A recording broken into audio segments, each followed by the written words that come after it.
वक्त जो अंतिम विदाई की प्रक्रिया है वो यहाँ पर शुरू हुई है और तमाम लोग यहाँ पर इकट्ठा है।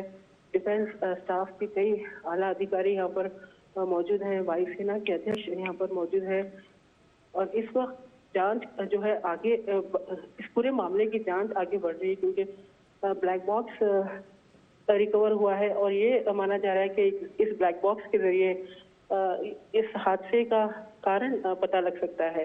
तो फिलहाल एक तरफ इंक्वायरी जो है वो तेज हो गई है तो दूसरी तरफ जनरल बिपिन रावत को अंतिम विदाई देने के लिए पूरा कन्नूर यहाँ पर मौजूद है।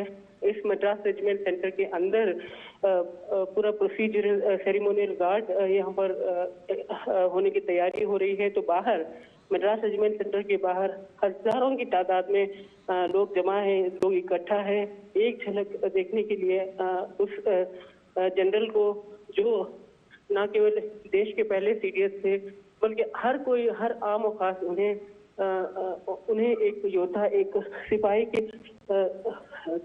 देखता था। उनके कार्यकाल को अगर देखा जाए तो, क्योंकि तमाम एक उदाहरण ऐसे नहीं है, तमाम ऐसे उदाहरण हैं जो हम दे सकते हैं यहाँ पर। तो कार्यकाल को लेकर अगर देखा जाए तो जब तक वो रहे थे एक मजबूत, एक सशक्त देश के रूप में भारत उभरा है और जो दुश्मन रहे हैं उनका मुंहतोड़ जवाब दिया है।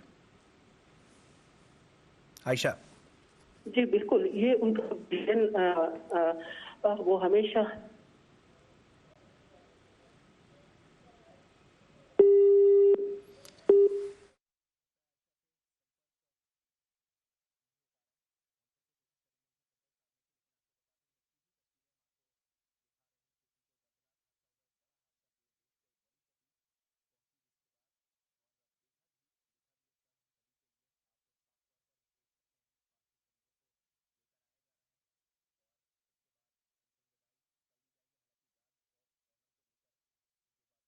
सामने कुछ ही देर में आएंगी और एक बड़े सम्मान से नवाजा जाएगा। लेकिन देश को जो क्षति हुई है वो सबसे बड़ी बात है।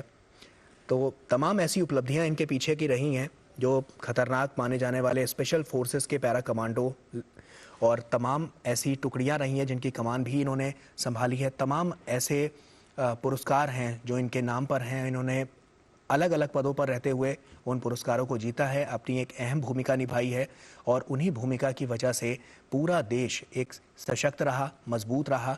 और जब भी दुश्मनों ने आग दिखाने की कोशिश की हमारे देश में तो इनकी जो स्ट्रैटेजी यानी कि रणनीति जो रही है वो हमेशा कारगर साबित हुई है। तमाम ऐसे उदाहरण हमारे सामने हैं और उन्हीं उदाहरणों को लेकर पूरा देश स्तब्ध है।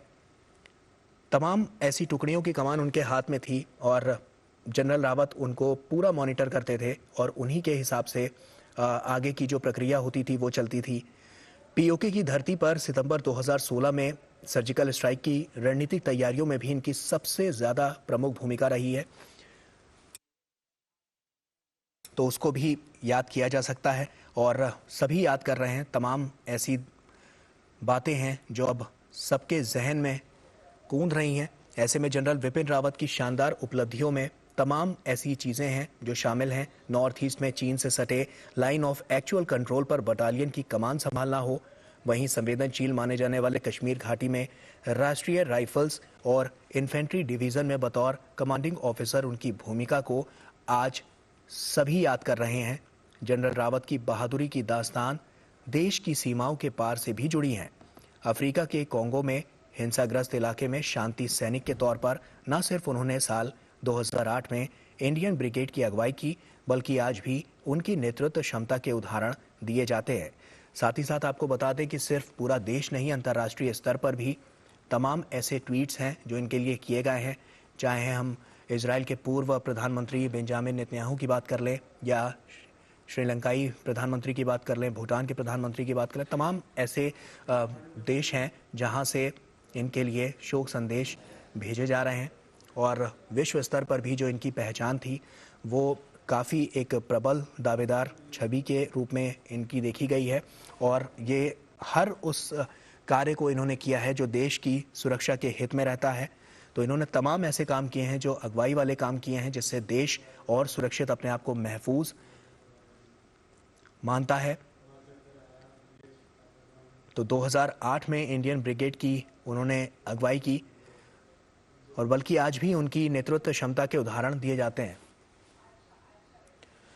आयशा हमारे साथ, हमारी सहयोगी, एक बार फिर से जुड़ चुकी हैं। आयशा, बताइए किस तरह की हलचल, हालांकि हम लाइव तस्वीरें तो देख रहे हैं, गार्ड ऑफ ऑनर की हम बात कर रहे थे, वो कब तक उस कार्यक्रम की अगर हम बात करें तो वो कब तक दिया जा सकता है, क्या समय है? और जिस तरह से हम जानते हैं, क्योंकि शाम को इन सभी शहीदों का पार्थिव शरीर जो है वो दिल्ली के लिए रवाना होगा, तो ऐसे में आपसे ये भी समझना चाहेंगे कि क्या उसके लिए समय रखा गया है? जी देखिए, इस वक्त तमाम जो पार्थिव शरीर है यहाँ पर लाए गए हैं। मद्रास रेजिमेंट सेंटर के अंदर तमाम पार्थिव शरीरों को रखा गया है। उसके बाद सर्वधर्म सभा में तमाम अलग अलग धर्म के गुरु यहाँ पर पहुंचे हैं।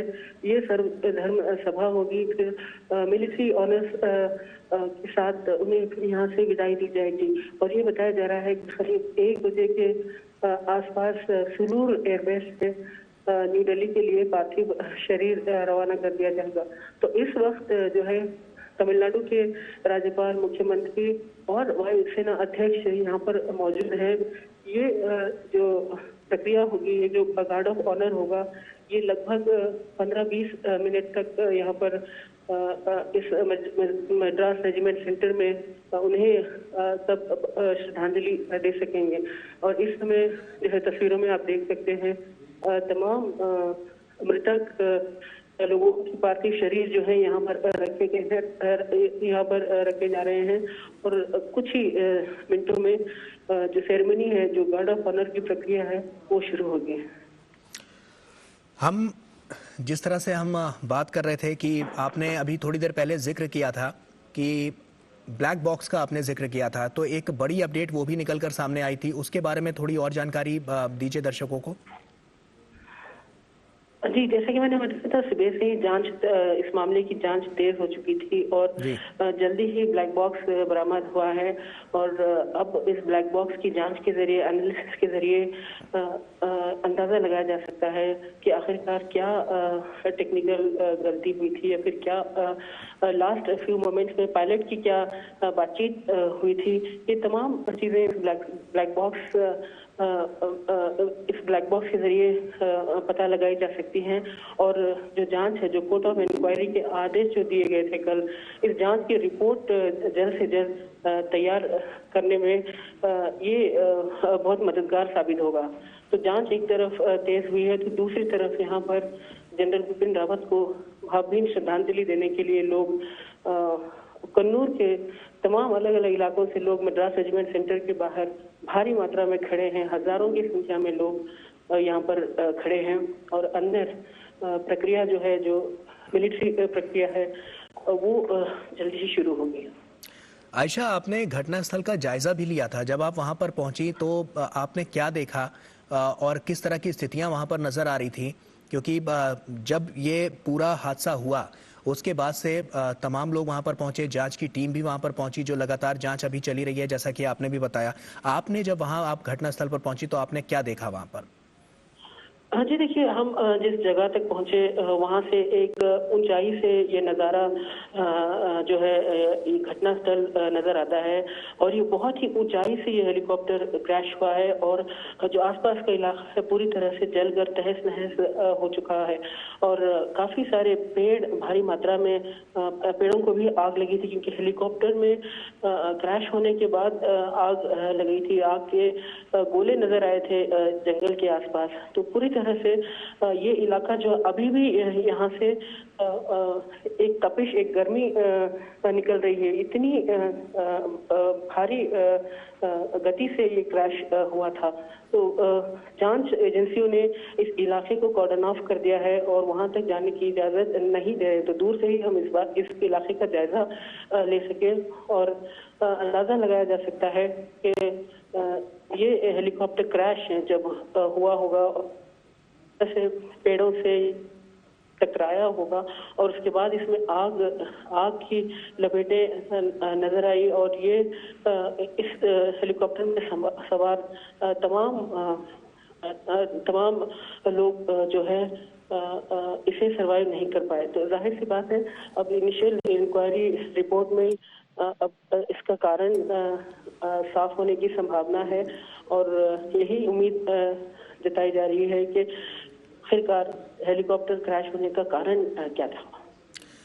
आयशा, अगर बात की जाए तो जब हेलीकॉप्टर हवा में था उस वक्त कनेक्टिविटी ज़रूर वहाँ से सेंटर की रही होगी, जो क्योंकि हम देखते हैं कि इस तरह की जो पूरी कार्रवाई होती है, और हेलीकॉप्टर क्योंकि हवा में था, और उसके बाद सेंटर से आखिरी बार कब कांटेक्ट हो पाया था, क्या इसके बारे में कोई जानकारी निकल कर सामने आ पाई है? नहीं, इसके बारे में कोई औपचारिक जानकारी हमें नहीं मिली है, क्योंकि ये डिफेंस स्पोक्स पर्सन की तरफ से या मंत्रालय की तरफ से अभी तक कोई औपचारिक तौर पर जानकारी नहीं दी गई है इस पूरी जांच के मामले में। अभी तक हम जो जानकारी जुटा रहे हैं वो जो आई विटनेस थे इस घटनास्थल के पास, उनकी नज़र से ये तमाम बातें सामने आ रही है कि कैसे हेलीकॉप्टर क्रैश हुआ था, कैसे आग के गोले नजर आए थे इस टी एस्टेट में। ये जो क्रैश हुआ है उनकी पहाड़ी से पार होकर जो नीचे क्रैश हुआ है वहाँ एक टी एस्टेट है, इसी टी एस्टेट में ये क्रैश हुआ था। तो ये तमाम जो आई विटनेस हैं वो बता रहे थे, और वो आई विटनेस बता रहे हैं कि जब उन्होंने आग की लपेटें देखी, उन्हें पहले इस बात का अंदाजा नहीं था कि ये हेलीकॉप्टर क्रैश है। वो जब करीब पहुंचे तो उन्हें अंदाजा हुआ कि ये हेलीकॉप्टर यहाँ पर पूरी तरह से नष्ट हो चुका है। और उसके बाद उसके बाद उन्होंने तमाम लोगों को यहाँ से निकालने, यहाँ से सुरक्षित बाहर निकालने की पूरी कोशिश करते रहे और उन्हें अस्पताल पहुँचाया। जी आयशा, आयशा, हेलीकॉप्टर की जिसकी हम बात कर रहे हैं, क्योंकि वो तकनीकी सुविधाओं से लैस था, ऐसे में इस तरह के कितने चांसेस लगते हैं कि इस तरह की कोई दुर्घटना इससे हो सकती है? क्योंकि अमूमन अगर देखा जाए सुरक्षा के लिहाज से तो ये काफ़ी अहम और मजबूत हेलीकॉप्टर माने जाते हैं। जी बिल्कुल, ये एक एडवांस्ड हेलीकॉप्टर है, और जो जिस हेलीकॉप्टर में सीनियर्स सवार थे, ये हेलीकॉप्टर हाल ही में अपग्रेड किया गया हेलीकॉप्टर था और पूरी तरह से अत्याधुनिक टेक्नोलॉजी के साथ लैस था।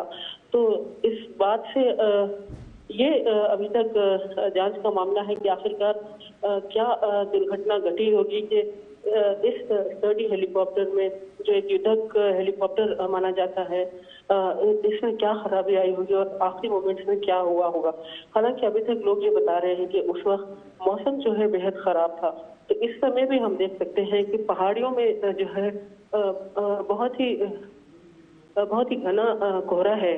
तो गांव के लोग तो ये बताते हैं कि उस वक्त मौसम बेहद खराब था और घना कोहरा था, और ऊंची पहाड़ियों से जब हम देख सकते हैं जहाँ से ये हेलीकॉप्टर नोज डाइव पर पीछे क्रैश हुआ है, तो इनिशियली यही अंदाजा लगाया जा सकता है कि क्या ये कारण मौसम खराब होने की वजह से हुआ है या एरर ऑफ जजमेंट हुआ है। ये तमाम चीजें टेक्निकल जांच का मामला है, और इनिशियल रिपोर्ट यानी कोर्ट ऑफ इंक्वायरी की जो प्रिलिमिनरी रिपोर्ट आई उसमें साफ हो।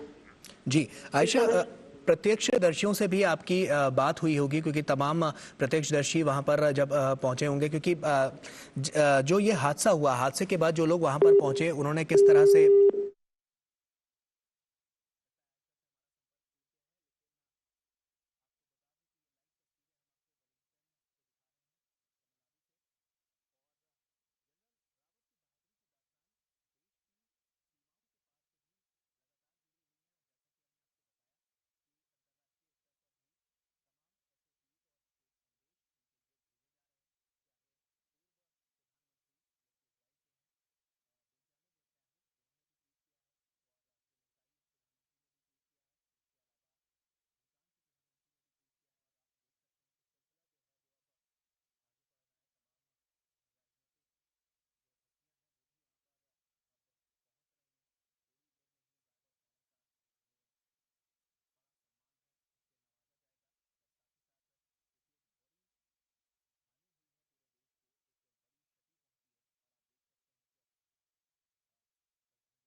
ये सीधी तस्वीरें आपकी स्क्रीन पर, जहां शहीद सीडीएस बिपिन रावत को श्रद्धांजलि देते हुए आप देख रहे हैं। यहाँ पर तमिलनाडु के सरकार के तमाम प्रतिनिधि वहां पर पहुंच रहे हैं और नम आंखों के साथ भावभीनी श्रद्धांजलि अर्पित की जा रही है। पुष्प चक्र के साथ देश के इस महान सपूत को श्रद्धांजलि और अलविदा करते हुए देश के तमाम वेटरन्स और मिलिट्री के अधिकारी, इनके साथ ही 13 अन्य शहीदों को भी श्रद्धांजलि देते हुए भारत के महान सपूत, इस माहौल में पूरा देश गमगीन है। और ऐसे में भारत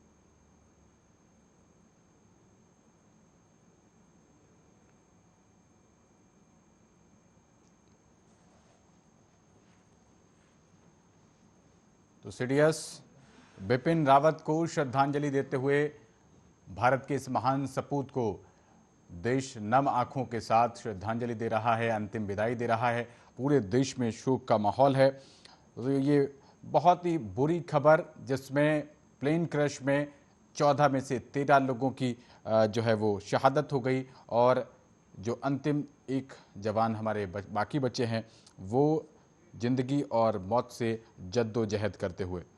तो पूरा देश उनकी सलामती के लिए प्रार्थना कर रहा है। लेकिन उससे पहले वेलिंगटन, तमिलनाडु से ये सीधी तस्वीर आपकी स्क्रीन पर, जहां पर आर्मी के प्रोफेशनल्स, आर्मी के अधिकारी, तमाम वेटरन्स और तमिलनाडु सरकार के तमाम मंत्रीगण उनको नम आंखों के साथ श्रद्धांजलि देंगे। इसी बीच ये खबर भी आ रही है कि थोड़ी ही देर में, अब से थोड़ी देर में इस हेलीकॉप्टर हादसे पर रक्षा मंत्री राजनाथ सिंह लोकसभा में बयान देंगे।